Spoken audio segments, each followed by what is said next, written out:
Hey guys, Chopper John coming at you another Diablo 4. This video is going to be a very quick one. I'm going to try to keep it in around 7 to 8 minutes long if I can.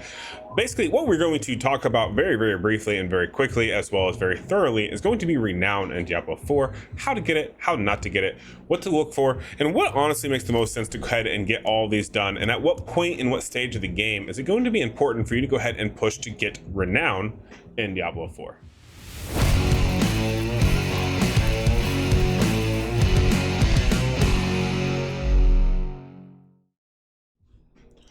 All right, so a lot of you are going to wonder, okay, at what point do I need to focus on certain aspects in Diablo 4, right? Because you're not going to be able to do everything right from the beginning. You have to unlock all your world tiers. You can see here I'm in world tier 4. If you look in the top right above me, you can see the little line and the V. I'm in world tier 4. I'm also level 75. I survive just fine easily. My stats are decent at this stage in my build, but how do I know and how do you know at what point should you be focusing on this and prioritizing it, right? Because a lot of people will say, hey, yeah, you gotta do this right away, you gotta do this right away, you gotta keep moving with this. But there's also that aspect of, okay, what can I do for fun, right? What is gonna be fun and also what's gonna be beneficial to my account at the same exact time? And one of those things that really makes the most sense is doing your Renown. And the reason being is one, doing Renown gives you a lot of different ways to kind of explore Diablo 4 and enjoy new areas, new things, try things, right? Like different side quests, doing strongholds is slightly different. Even finding all your altars of Lilith, the massive Where's Waldo hunt, so to speak, right? These are all different aspects of Diablo 4 that can vary. Now, this doesn't mean that these dictate the game and this is the end game. Absolutely not. The end game is going to be running dungeons, getting your gear, beating Uber Lilith. Once you hit 100, which is going to be a pretty long grind, especially for you casuals out there, especially like myself, who's also a casual. But at what point do you say, okay, I have to get all these done? So I don't know if you guys watched my video where I actually talk about, is it worth it to rush to World Tier 3, World Tier 4? You may want to go watch it. It may help you if you have not already made it to World Tier 4, know if that's something you need to be doing. My advice and what I'm seeing, and after talking to several people in the community, everyone's made kind of the same mistake. A lot of people, what they did is they started out and they went and got the +1 skill point on every single one of these right as season starts. That is the correct way to go about this. How do they do that? How did they get to this point? Most of them went and did strongholds. Because it's 100 value, right? See that the value, if I move my head out here, see it's 100?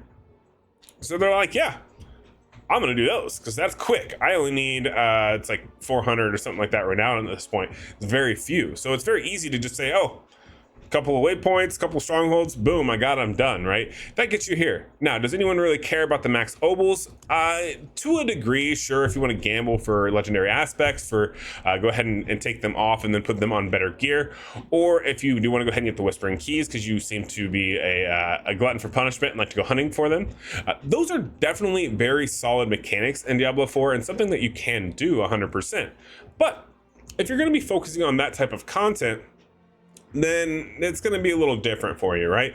Most people aren't trying to get obols. That's not their goal. They're not searching for events. You kind of get obols passively by doing dungeons and running into events and say hell tides and other obstacles like that, right? It's not something that people are like, yes, I'm going to go do this because I want the obols. It's just one of those things that you kind of just get inorganically for the most part out there. I can't speak for everyone, but for the majority, that's going to be the case. So no one really cares much about this step.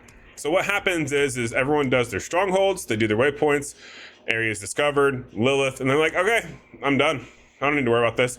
Yeah, I'll eventually hit side quests. I'll eventually get the side dungeons. It'll be fine. Well, I want to explain something to you. How important is it that you get these Renown done? Why would you do this? Well, one, you're talking 4 Paragon points per one. Once you hit level 50, which you're going to definitely be in by the time you get to World Tier 4, you can have up to 20 more Paragon points. For those of you who don't know, that's a lot. Right now, if I were to get 20 more Paragon points, that would put me into my next board, which actually would be coming up here, and I'd already be in my board and probably halfway to get my glyph socket in. That's a big increase in points. Every one of these stats does something for your build, especially when you start getting into doing like these legendary glyphs or these rare nodes and the legendary nodes down here. These make a massive difference in your build. So not having them will affect how the game feels for you. So that's why doing your Renown is so important. But at what point should you do the Renown? Should you be doing it the second you hit level 50 and you go forward? I would advise you not to do that, and here's why. I would advise that once you get to World Tier 4, that's when you start going for your Renown. Because at that point, as soon as you get into World Tier 4 and can survive on your own-ish, or in a party because you're always running with a party, at that point, that's when you want to come over here and do your strongholds. You don't want to do any of your strongholds until you hit World Tier 4.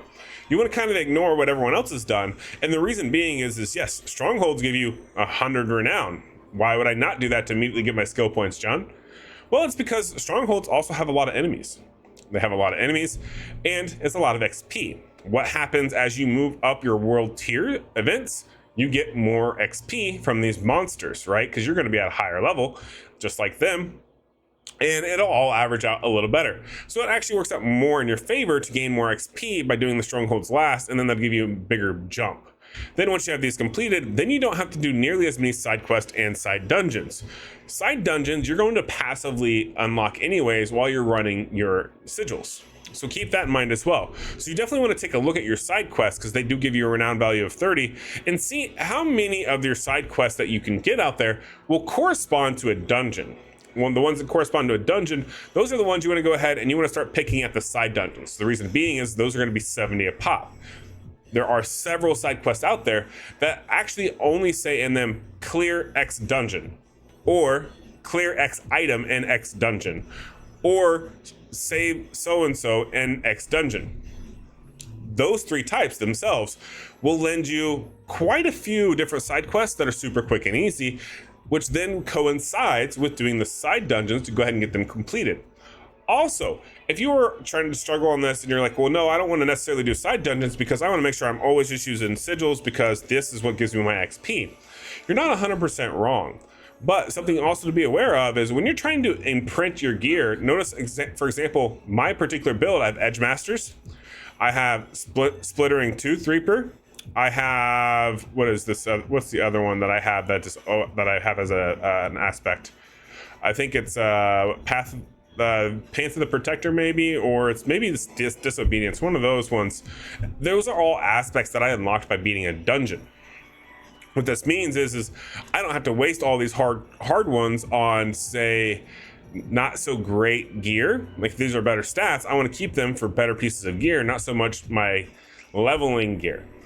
But if I unlock the Codex of Power by doing the side dungeons, that allows me to go ahead and imprint these immediately. No matter what they are, they don't even have to be a major upgrade. They can be a very minor upgrade. But because I'm not going to be out an aspect at all, it's well worth it to go ahead and imprint it. You don't want to always just worry about like, oh, well, how's my stats or how's my materials looking here? I don't know why I did that. This one. Like, I'm running a little low on so-and-so. It doesn't matter. To be quite honest, don't try to hoard your resources. It's not going to go very well for you. All of those resources are just going to go to Standard League and you're never going to see them again. Why waste the time, energy, and the effort to hoard them when they're not permanent on your account anyways? But yeah, so doing Renown is going to make a big difference in your account, especially once you get all 20 Paragon points. And by coupling your side quest, which is 30 points, and your side dungeon, which is 40 points, that'll give you 70 points per dungeon run of that affinity, or combination, so to speak, and that is massive. Also, bear in mind, side quests are 30. There are ones out there. I just did a short YouTube short and a TikTok short where I talked about the quest where you come over. Where is it? You come over to right here. You teleport here, you scroll down here into this little courtyard down here, and it says, ask a guard for help. You see no one, you have nothing. All you see is a little circle over here. You go stand at it, you hit the E emote, you say help, E emote, in case you're wondering what I'm talking about. E emote, say help. I need help. And that's it, boom, quest done. Keep an eye out for those. Those are very quick, easy, very painless to do. Do those ones. That'll help you get your Renown up. I'm going to spend probably the rest of the evening grinding Renown myself. I'm going to start with my Skazglen and then slowly systematically work my way back. Most of these side dungeons are done because of leveling and or trying to get my Codex of Powers for my build. So keep that in mind. Hopefully this helps you make decisions on when to go for Renown on Diablo 4. If you enjoyed the content, please make sure to like and subscribe, and I'll catch you guys in the next one. Peace.